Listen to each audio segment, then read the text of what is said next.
What's going on, everybody? This is MDENT313, and I'm back at y'all with another one. Listen, I'm just now getting wind of this story.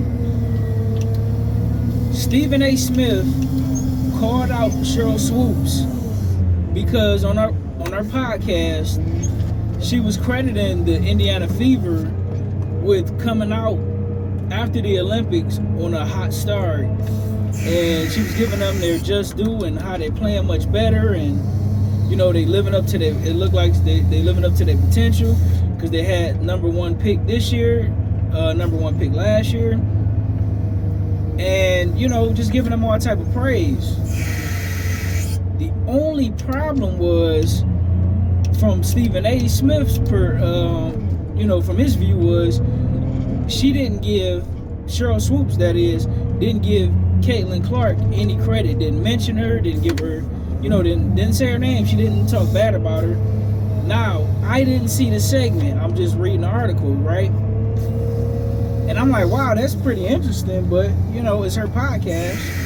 But that is interesting because Caitlin Clark is a big part of what they do. But right now, I would say the best player on their team right now is Kelsey Mitchell, and she's currently the WNBA leading scorer at the moment, right? So, out of nowhere, Cheryl Swoops clapped back at Stephen A. Smith and called him a coward and told him, listen, first off, this is my platform. You can talk about what you want to talk about on your platform. I can talk about what I want to talk about on my platform. And I want to give these other ladies who don't get any credit or any shine, especially with the emergence of Caitlin Clark and Angel Reese, I want to give them ladies some credit and give them their just due. And she also accused Stephen A. Smith of not watching the full episode or the full segment, which means maybe she did talk about Caitlin Clark. Once again, I didn't see it, but I would believe that's what she meant by what she said. And I guarantee you didn't watch the full episode. Usually when somebody say that means that they did give that person credit, just maybe not enough as somebody else. And if you didn't watch it, sometimes when you watch videos, if you just look at the title, or you come in and you catch maybe the first couple minutes, but you don't stick around for the full video, you may not get the full context of what's being said and everything of that sort, right? So, it kind of shocked me that she called him a coward.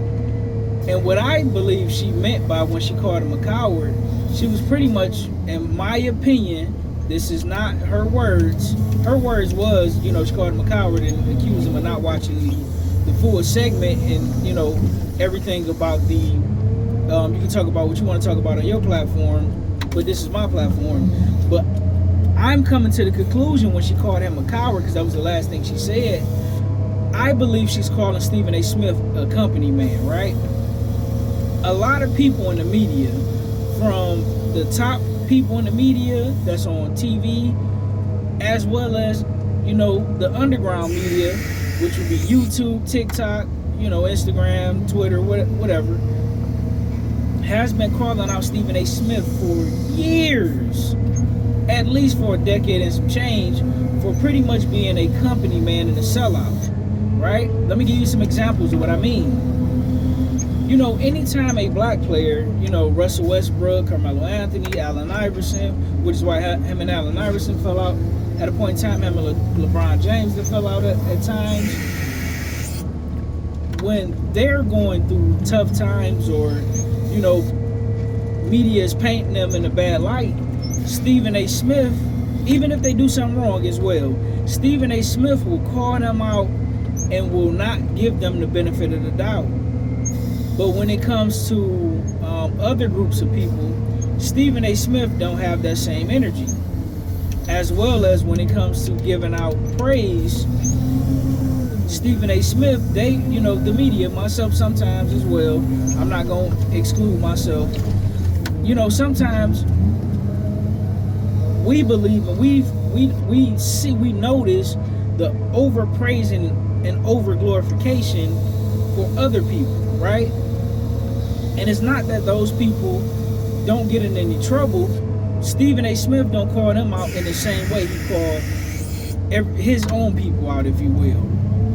In the same way, he praise, he overly praise, you know, other groups of people when they're doing good, but he don't overly praise his own people when they're doing good. Do we praise them? Yeah, but it's not to the same extent, if you will. And I believe personally that's what Cheryl Swoops meant. And it's a lot of, because we just had Stephen A. Smith and Monica McNutt go at it back and forth on a similar subject.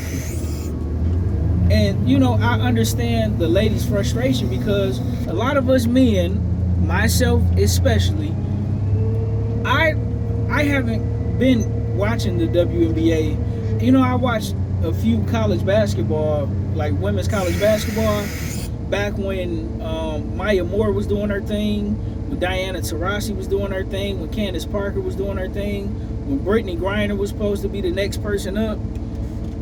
So I kind of missed the Cheryl Swoops era. I missed the Cheryl Miller era. You know, I didn't catch Lisa Leslie in college. I caught glimpses of her when she played for the LA Sparks, if you will. So a lot of us men, you know, I'll be honest, we don't cover the WNBA.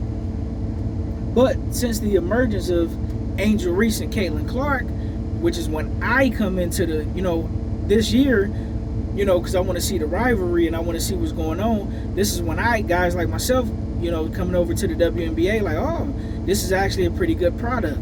And I'm pretty sure that the ladies are kind of frustrated, like, well, why do you guys want to cover it now? And now that you finally here, we've had many great players, but you only want to give praise to Caitlin Clark. Is Caitlin Clark a phenomenal player? Absolutely. 100% she is.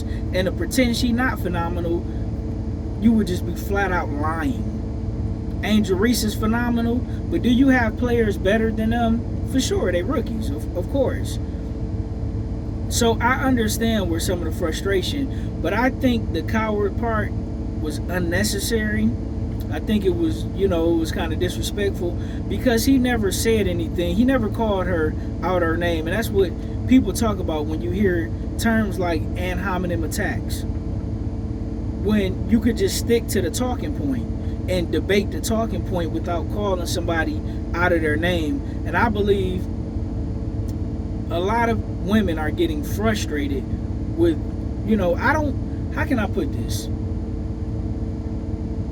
It's kind of like when Magic and Bird was doing their thing and they was starting to bring endorsements in. I'm pretty sure it was guys that was a little upset with them, but it still wasn't overly done, if you will. Now you can say when Michael Jordan came, then you could kind of say that they may have been overdoing it. I mean, were they overdoing it? Maybe, maybe not. He is considered the greatest basketball player of all time. Can you debate that? Absolutely. Even Michael Jordan said that's kind of not fair, you know, to say that one player, because you got so many different players at so many different positions that did so many great things, and in different eras you had different rules. So, you know, I kind of understand the frustration from certain people, but to call the brother out his name I think it was uncalled for. It was kind of unnecessary, but I understand where the frustration comes in at, because it's like you defend everybody else, but you don't defend your own people.